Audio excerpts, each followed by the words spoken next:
My dear countrymen, once again, a very warm welcome to all of you in Mann Ki Baat.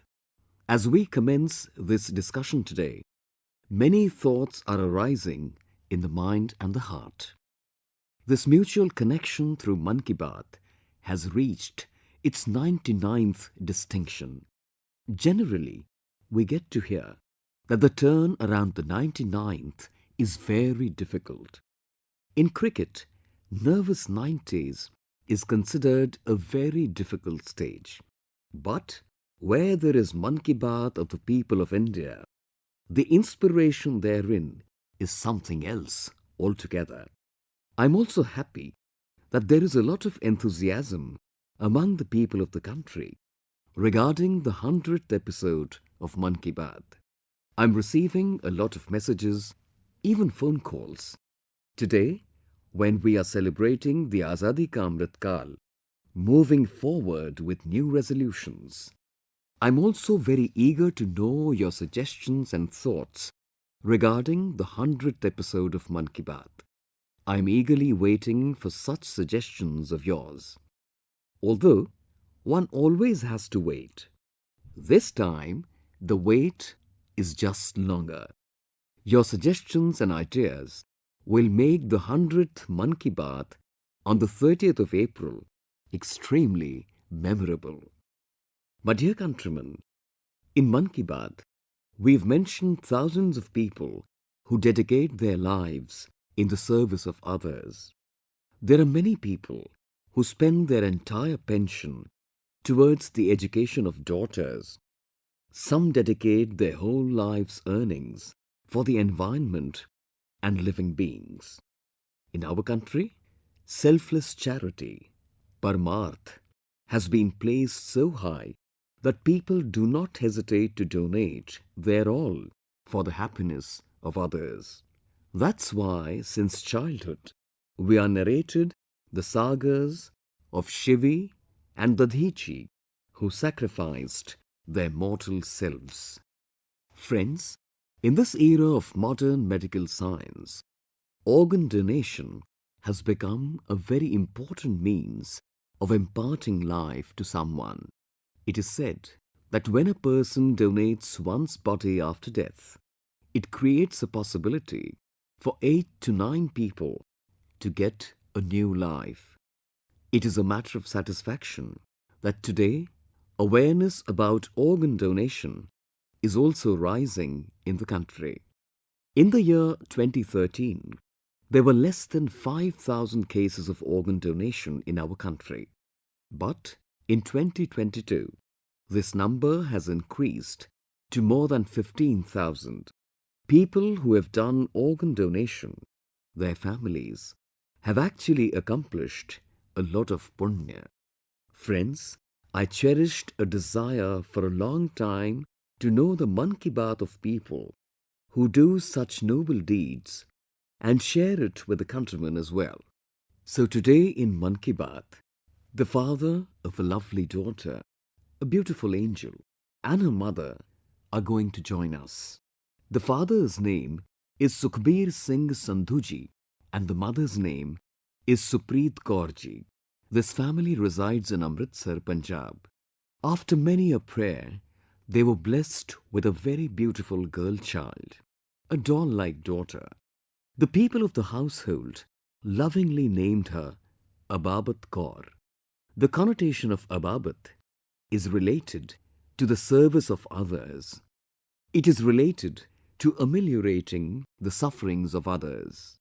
When she was only 39 days old, she left this world. But Sukhbir Singh Sandhuji and his wife Supreet Kaurji, their family took a very inspiring decision. And the decision was organ donation of a daughter who was 39 days only. Sukhbir Singh and his wife are present with us on the phone line at this moment. Come, let's talk to them. Sukhbir ji, namaste. Namaste, Honorable Prime Minister. Sat Shri Akal. Sat Shri Akal ji, Sat Shri Akal ji, Sukhbir ji. As I was thinking about Mann Ki Baat today, I felt that since the matter pertaining to Ababat is so inspiring, I should listen to it straight from you. Because when a daughter is born in the household, it brings along many dreams and a lot of joy. But I can also imagine how severe the pain would be if the daughter departs so soon. The way you've taken the decision, I want to know about it in its entirety. Sir, God had given us a very beautiful child, a very lovely doll, had arrived into our house. As soon as she was born, we came to know that she has a bunch of nerves in her brain, due to which the size of her heart was getting bigger. So we were taken aback that the child was healthy, so beautiful, and yet born with such a big problem. So, for the first 24 days, the child was completely normal. Suddenly, her heart stopped working completely. So, we quickly took her to the hospital where the doctors revived her. But it took time to understand what was wrong with her. Such a big problem. A small child and a sudden heart attack. So, we took her to PGI Chandigarh for treatment. There, the child fought bravely during the treatment. But the disease was such that its treatment was not possible at such a tender age. The doctors tried a lot to revive her. If the child were to approach the 6-month mark, then one could have thought of operating on her. But God had something else in mind.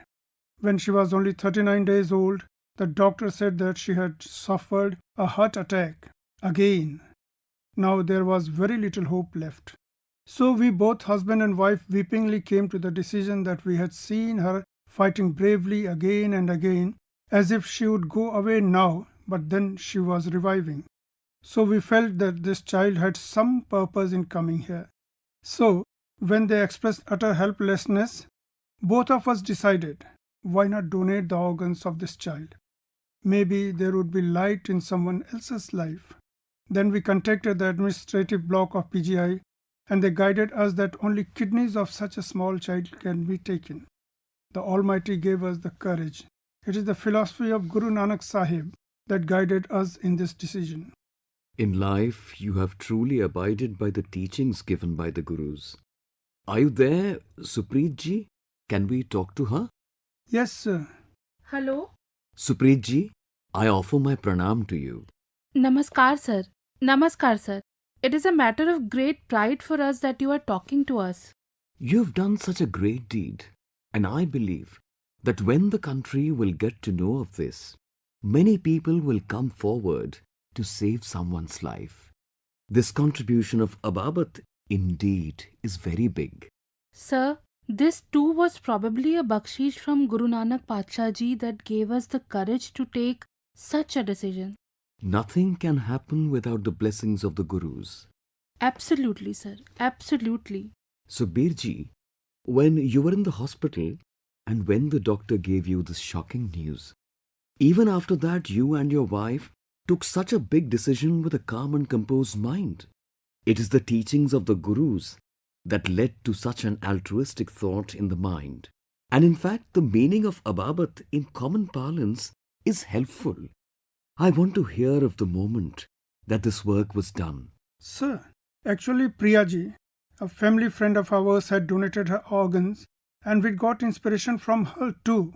So, at that time we felt that the body which is there would merge into the 5 elements. When someone gets separated forever and goes away, one's body is burnt or buried. But if one's organs are useful to someone, then it is a good deed, and we felt more proud at that time. When the doctors told us that your daughter had become the youngest donor in India whose organs had been successfully transplanted. So our heads were held high with pride that whereas we could not bring glory to our parents till this age, a small child had come and raised our name in so many days. And the bigger thing that today I am talking to you about this topic. We are feeling proud. So Birji, it is not as if only one part of your daughter is alive today. Your daughter has become an immortal traveler of the immortal saga of humanity. She is present even today through a part of her body. For this noble deed, I appreciate you, your wife, your family. Thank you, sir. Friends, the greatest feeling behind organ donation is that someone's life should be saved even while leaving. People who wait for organ donation know how difficult it is to pass each moment of waiting. And in such a situation, when an organ donor or a cadaver donor is found, then virtually a form of the Almighty is seen in him. Snehalata Chaudhary, a resident of Jharkhand, was also like that, who gave life to others as the Almighty would. Snehalata Chaudhary, 63, donated her heart, kidney and liver. Today in Mann Ki Baat, her son Abhijit Chaudhary is with us. Let's hear from him. Abhijit ji, namaskar. Pranam, sir. Abhijit ji, you are the son of such a mother who gave you life in a way by giving birth to you. But even after her death, your mother gave life to many people. You, Abhijit, must certainly be feeling proud as a son. Yes, sir. Tell us a little bit about your mother. Under what circumstances the decision of organ donation was taken? There is a small village in Jharkhand called Sarai Kela where both my parents live. They used to go on a morning walk continuously for the last 25 years. According to her routine, she left for her morning walk at 4 in the morning. At that time, a motorcyclist hit her from behind and she fell instantly, due to which she suffered severe head injury. Immediately, we took her to Sadar Hospital Sarai Kela, where the doctor bandaged her, but she was bleeding profusely and she had no consciousness. Immediately, we took her to Tata Main Hospital. She underwent surgery there. After 48 hours of observation, the doctor said that there are very few chances from there on. Then we airlifted her and brought her to AIMS Delhi. She was under treatment here for about 7 to 8 days. After that, the observation was fine, but suddenly her blood pressure dropped a lot. After that, we came to know that she had suffered brain death. Then the doctor briefed us with a protocol about organ donation. We could not tell our father that there was something like organ donation because we felt that he would not be able to absorb that. So we wanted to remove from his mind that something like that was going on. As soon as we told him that the matter of organ donation was going on, then he said, no, no, as this was the mother's wish and we had to do this. We were very disappointed till the time we came to know that mummy will not be able to survive. But as soon as this organ donation discussion started, that disappointment turned to a very positive side and we entered a very positive environment. While doing that, we had counseling at 8 o'clock in the night. On the second day, we did organ donation. Mummy had lofty thoughts in this matter. Earlier, she used to be very active in social activities such as eye donation. Perhaps we were able to do such a big thing with that very thought in mind, and because of my father's decision making regarding this matter, this thing became possible. How many people benefited through the organs? Her heart, two kidneys, liver, and both eyes were donated. So, 4 people got their lives back and 2 people their eyes. Abhijit ji, both your father and mother are entitled to a respectful bow. I salute them. Your father led your family members in such a big decision. It is really very inspiring. I believe that a mother is after all a mother. A mother is also an inspiration by herself. But the traditions that the mother leaves behind become a great strength from generation to generation. The inspiration for organ donation is reaching the whole country today through your mother. I congratulate your whole family for the sacred and great work. Thank you, Abhijit ji, and do convey our regards to your father. Definitely. Thank you. Friends, whether it is 39-day-old Ababat Kaur or 63-year-old Snehalata Chaudhary, great donors like them make us understand the importance of life. In our country today, there are a large number of needy people who are waiting for an organ donor in the hope of a healthy life. It is a matter of utmost satisfaction for me that in order to make organ donation easy and to encourage it, work is being done on a uniform policy in the whole country.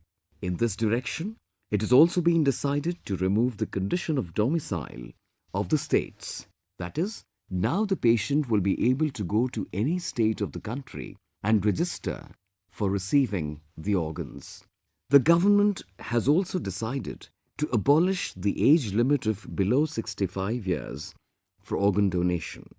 In the midst of these efforts, I urge the countrymen that organ donors should come forward in maximum numbers.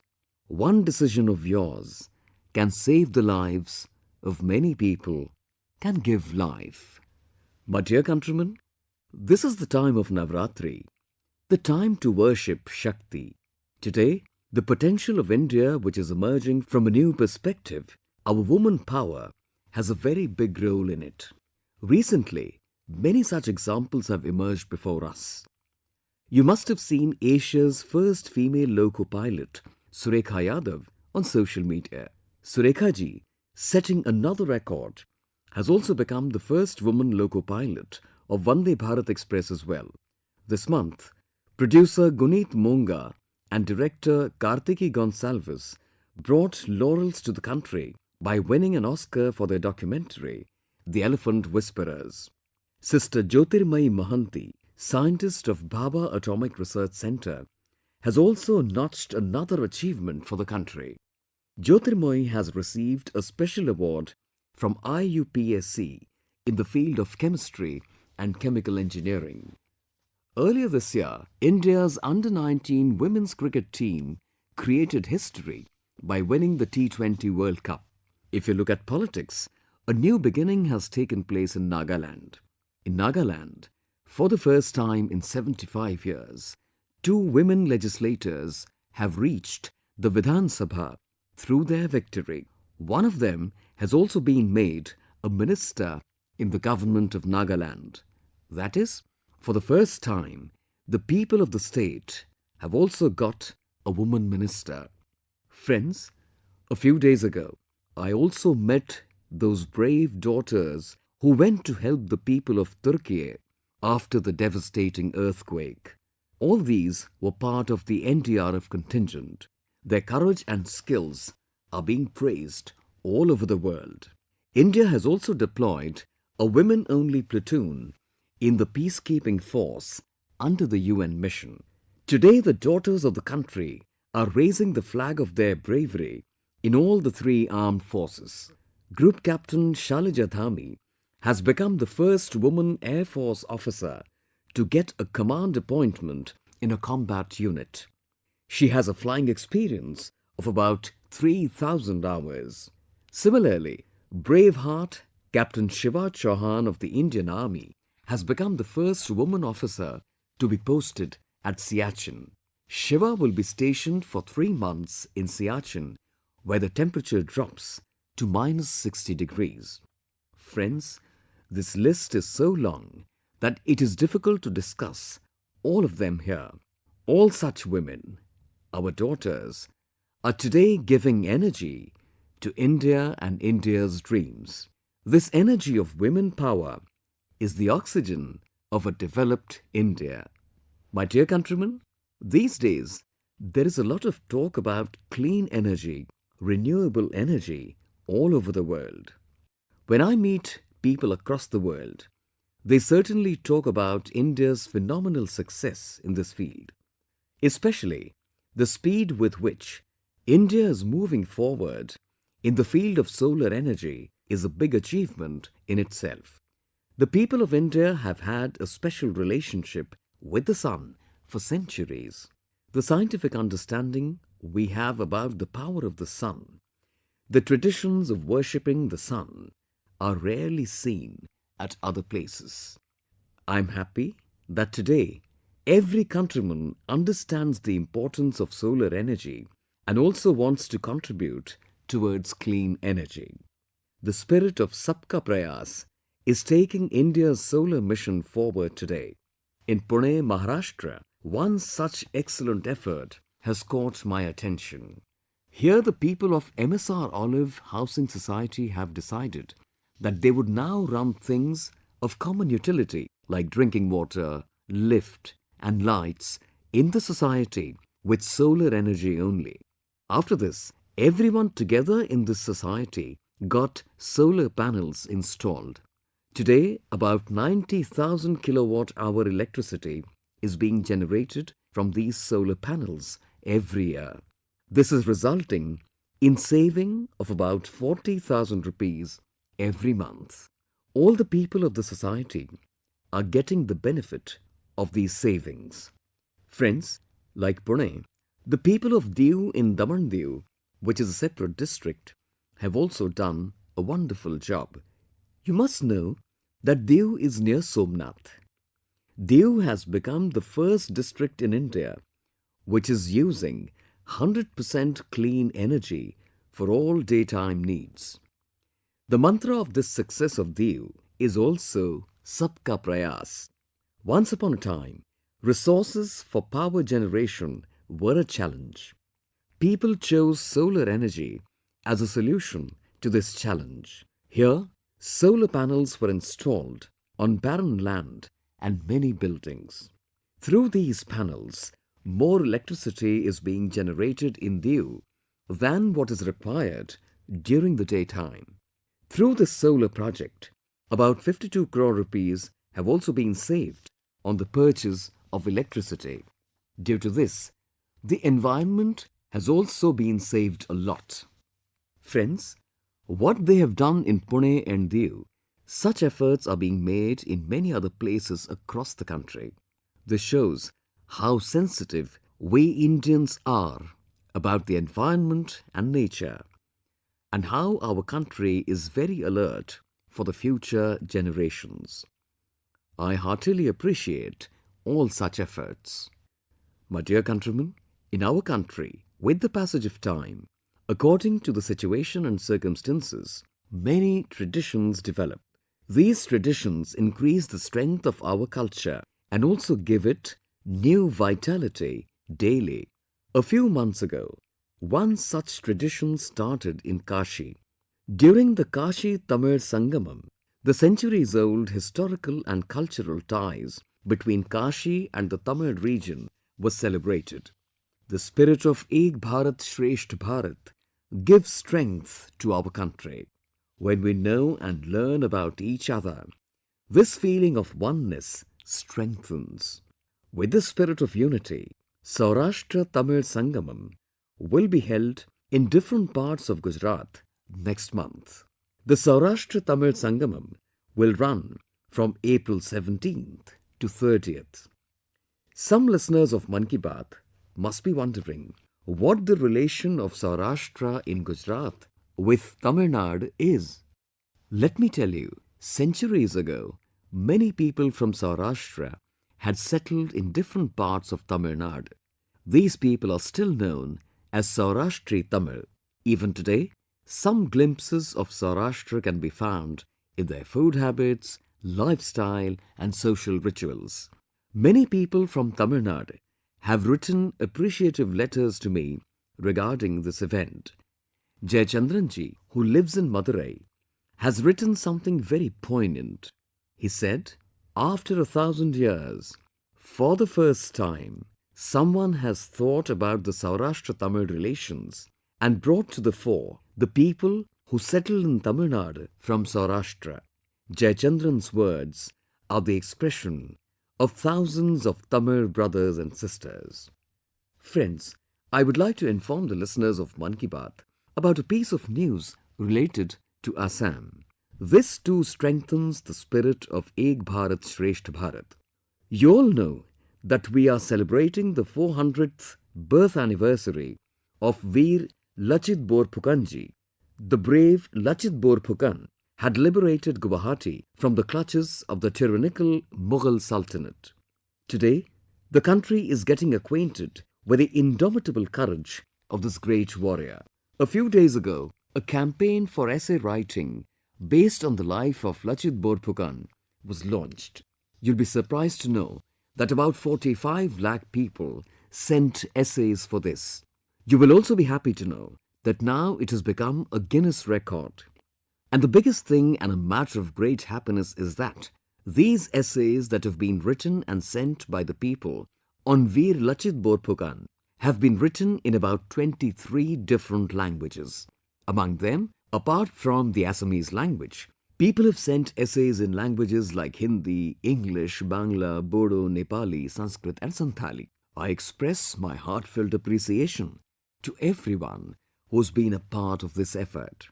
My dear countrymen, when it comes to Kashmir or Srinagar, the first picture that comes to our mind is of her valleys and Dal Lake. All of us would like to enjoy the views of the Dal Lake. However, there is one more thing special about Dal Lake. Dal Lake is also known for its delicious lotus stems, also known as Kamal Kakadi. Lotus stems are known by different names in different places across the country. In Kashmir, they are called Nadru. The demand for Nadru of Kashmir is continuously increasing. In light of this demand, farmers cultivating Nadru in Dal Lake have formed an FPO. About 250 farmers have joined this FPO. Today, these farmers have started exporting their Nadru to foreign countries. Just some time back, these farmers sent 2 consignments to UAE. This success is not only bringing a name to Kashmir, but also it has increased the income of hundreds of farmers. Friends, another such effort of the people of Kashmir related to agriculture is diffusing the fragrance of its success these days. You must be wondering why I am talking about the fragrance of success. Well, it is a matter of fragrance and it is a matter of aroma. There is a town, Bhadarwah, in the Doda district of Jammu and Kashmir. Here, the farmers had been engaged in traditional maize cultivation for decades. But some farmers thought of doing something different. They turned to floriculture, that is, cultivation of flowers. Today, around 2,500 farmers are cultivating lavender here. They've also been handheld through the aroma mission of the central government.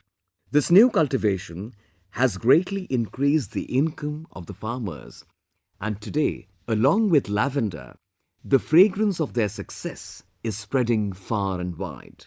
Friends, when there is talk of Kashmir, talk of lotus, talk of flowers, talk of fragrance, it is very natural to remember Ma Sharada, who is seated on the lotus flower.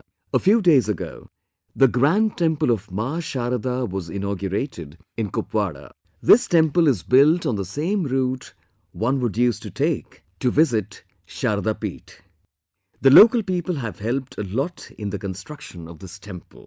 I congratulate the people of Jammu and Kashmir for this auspicious work. My dear countrymen, that's all for this edition of Mann Ki Baat. I'll meet you next time in the 100th episode of Mann Ki Baat. I urge you all to send your suggestions. In this month of March, from Holi to Navratri, we've been busy with many festivals. The holy month of Ramazan has also started. The auspicious festival of Shri Ram Navami is also going to be celebrated in the next few days. After this, Mahavir Jayanti, Good Friday and Easter will also be observed. In the month of April, we also celebrate the birth anniversaries of 2 great personalities of India. These are 2 great men, Mahatma Jyotiba Phule and Baba Saheb Ambedkar. Both these great men made unprecedented contributions to eradicate discrimination from society. Today, in the Azadi Ka Amrit Kal, we need to learn from such great personalities and take constant inspiration from them. We have to keep our duties at the forefront. Friends, at this time, cases of corona are also rising in some places. That's why all of you must take precautions and be mindful of cleanliness. We'll meet again next month in the 100th episode of Mann Ki Baat. Till then, I take leave of you. Thank you. Namaskar.